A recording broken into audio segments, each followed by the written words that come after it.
In Uganda, we approach health with two strategies. Just, I imagine, as it is done in many countries. The two strategies for health are preventive health care on the one hand, and curative health care in case somebody gets sick. Prevention, number one, cure if you can't prevent. That's our strategy. The preventive health care includes the following. Number one, nutrition through sensitization and education, because Uganda does not lack food of any type, carbohydrates, proteins, fats, vitamins, and other micronutrients. What is sometimes lacking is knowledge of what is needed and why. Consequently, some people overeat,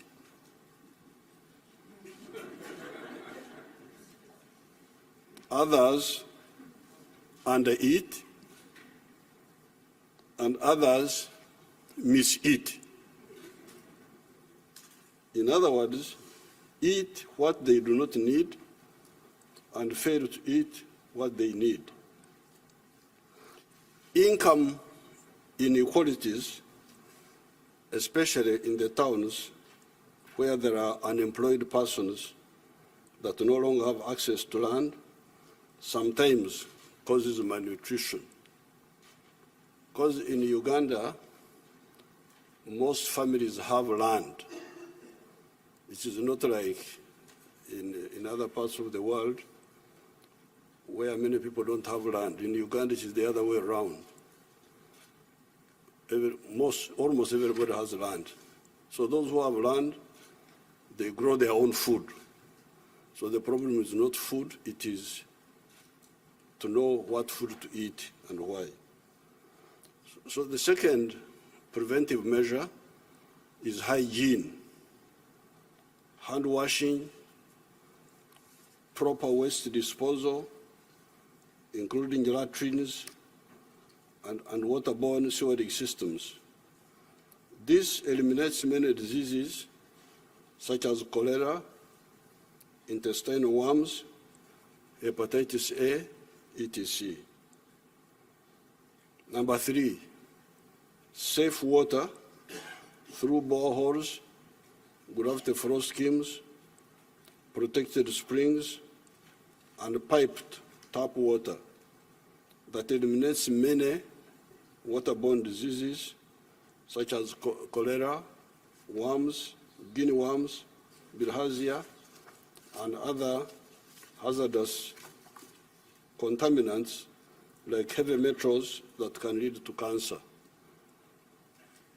Number four, vaccination that prevented smallpox and vaccinations that prevent the following diseases: polio, severe forms of TB, tetanus, whooping cough, diphtheria, hepatitis B, cases of pneumonia, severe diarrhea, yellow fever, and HPV.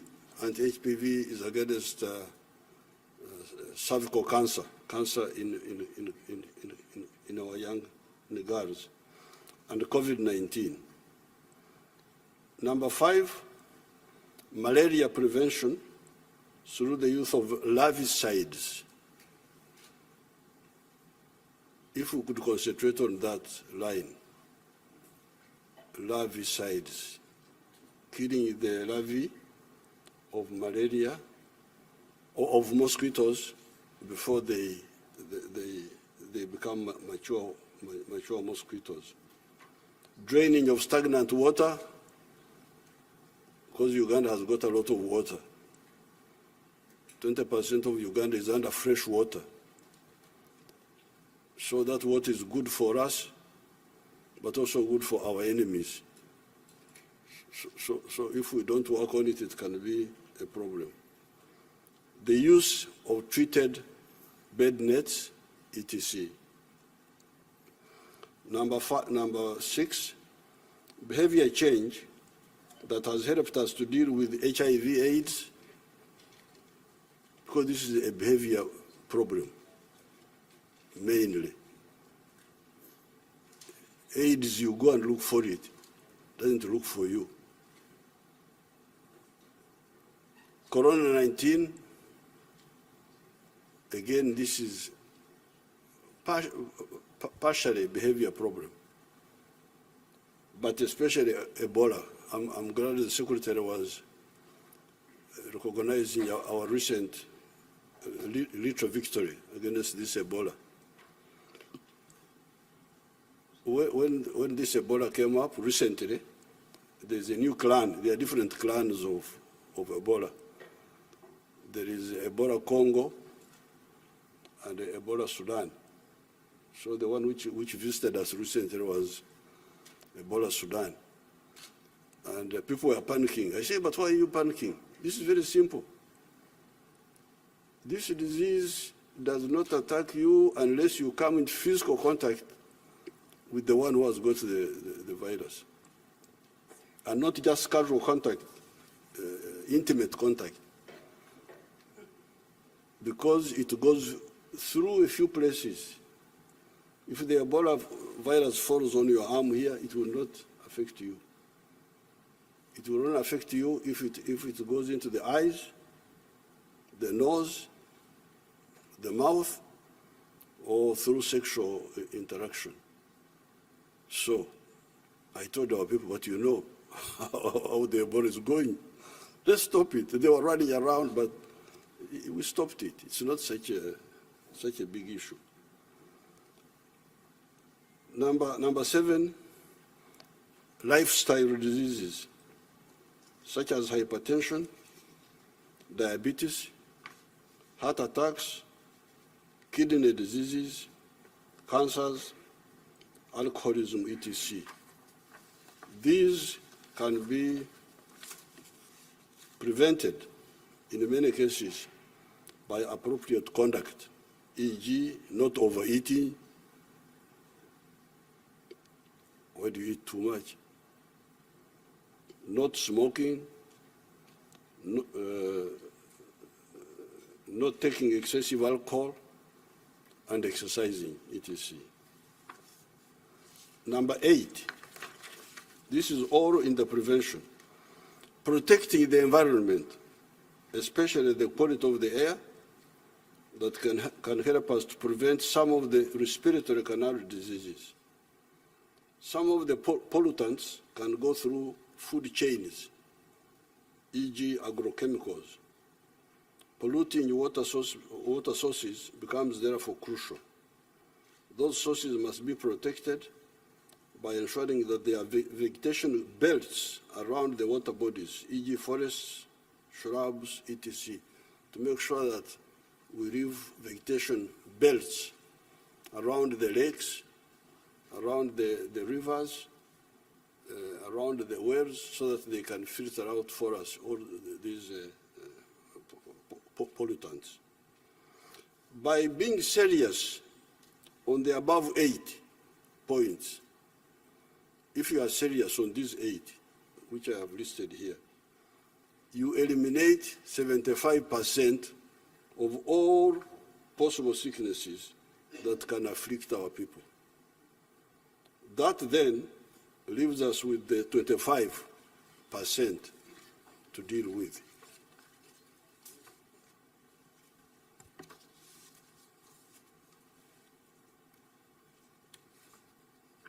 It is here that now the curative network of our medical centers comes in. In Uganda, we have what we call a health center 3 per sub-county. And there are 2,184 sub-counties in Uganda. Then we have Health Center 4 at the county constituency. And there are 353 parliamentary constituencies in Uganda, out of which 167 have the Health Center 4s. We call them Health Center 4s. A constituency has around 100,000 persons. The third tier has a district hospital. This should be 147 in Uganda. However, we now have 45 of them. There are then the regional referral hospitals, which should be 21. We now have 16 of them. There is then the National Referral Hospital at Mulago, plus other specialized national health assets such as the Women's Hospital, the Joint Clinical Research Center for AIDS. All the above are government health facilities. There are, however, many private health facilities belonging to private people, to the churches, to Islamic groups, to private people, both local and foreign. We are now working on eliminating medical referrals abroad, because we have been having that problem of our people going to India, especially, and recently to Turkey. We are trying to eliminate that. Referrals mainly for heart, kidney diseases, and cancers, and sometimes involve organ transplants that have been taking US dollars 70 million from Uganda per year. Those referrals have been taking quite a bit of money from the country. We are going to we are going to reverse medical tourism. Instead of our people going out, we want people to come into Uganda by providing this super specialization service to patients from abroad, also taking advantage of the good high altitude climate of Uganda for the recovery of these patients. Because where they go, the climate is not so good. So when they recover, I think they will recover faster if they are in Uganda, because the climate is very good. Uganda's elevation is between 600 to 21 meters above sea level. So when I land in Washington, I get worried because I see on the computer of the plane that I'm 18 feet above sea level. I get really very worried. So Uganda is between 621 meters above sea level and 5,119 meters above sea level. That is why you find permanent snow on the equator.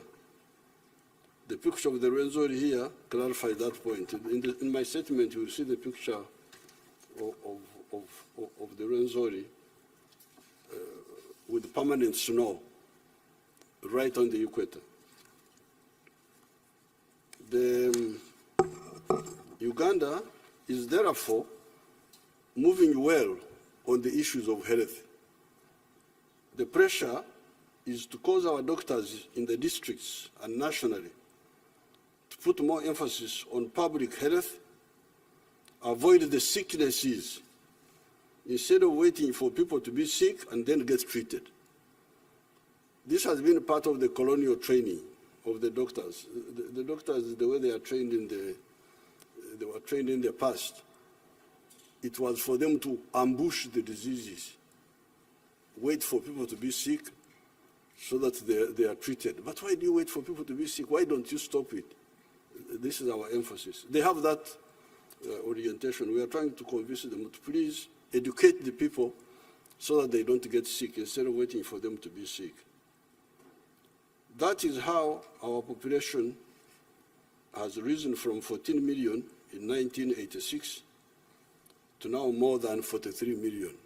The population in 1986 was only 14 million, but it is now 43 million, and it will be 106 million by 2050. So don't worry about this population. I know some people are worried about population, but Africa has actually been underpopulated. So when you are worried about population, don't worry about Africa.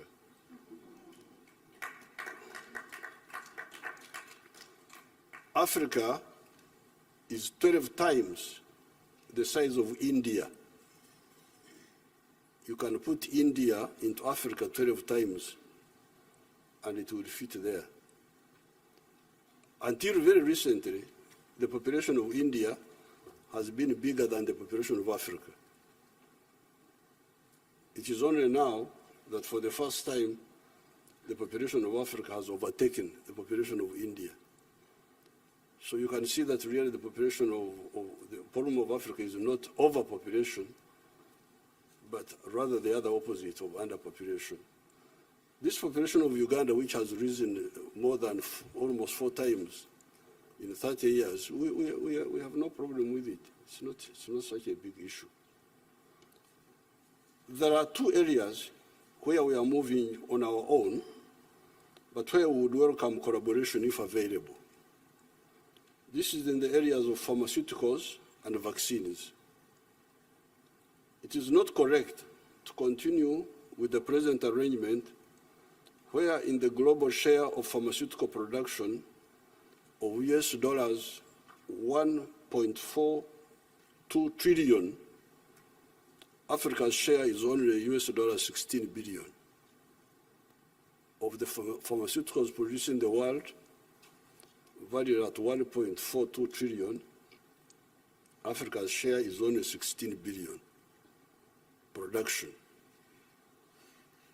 Uganda and Africa are better placed to produce many of the pharmaceuticals on account of the plants that we have in our area. Chinkona, which helped humanity with malaria from the year 1630, was a tropical plant. There are other sister plants in the tropics that can help man with many of the health problems. During the Corona-19 pandemic, one of our professors, Professor Patrick Ogwang, cross-matched an ancient antiviral plant product that our people in the northeast of Uganda, Teso, have been using since time immemorial against measles caused by the virus rubeola, with the treatment for Corona-19 virus. And it saved so many lives. This professor, from the village knowledge, traditional knowledge, his education about viruses and so on, when this virus came, we said, oh, but we have got something we use for the other virus, the measles. Let me try it on corona. And it just kicks it out. Just kicks it out. Uganda, with a population of 43 million, had 170,000 cases of Corona-19. And we lost 3,632 people. You very well know what happened in other parts of the world. You know how many people died. Many more than this one here. We are also working on developing all the types of vaccines needed for the humans and for the livestock. Our scientists have, for instance, discovered an anti-tick vaccine recently. On the side of the diagnostics, we are moving well, as we are doing on the side of sanitizers. Being one of the biggest producers of bananas in the whole world since ancient times, it was easy to enhance the production of sanitizers from the alcohol base and from bananas. In the Great Lakes countries of Kenya, Tanzania, and Uganda, you even come across many names of marwa, wamarwa.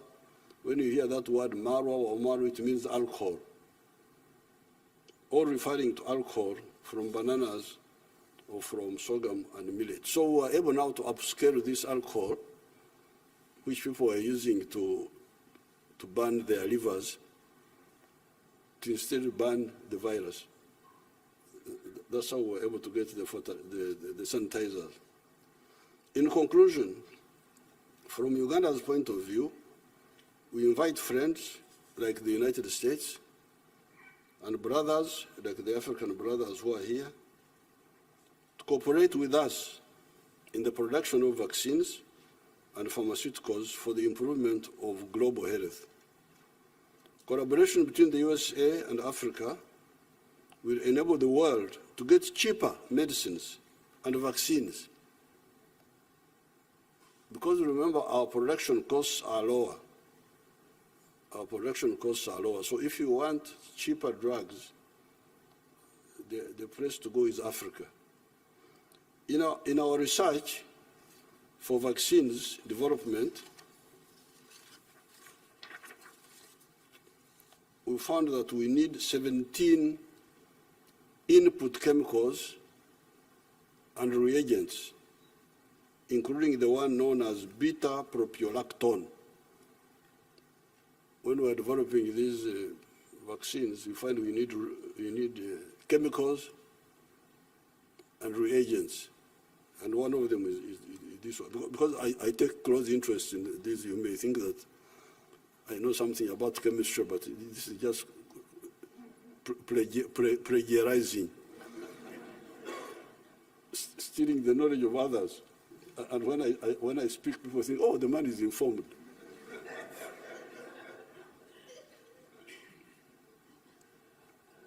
Our scientists told me that this was from cassava that we produce in Uganda. So we're running around, ringing labs here, get us beta-propiolactone. Oh, what?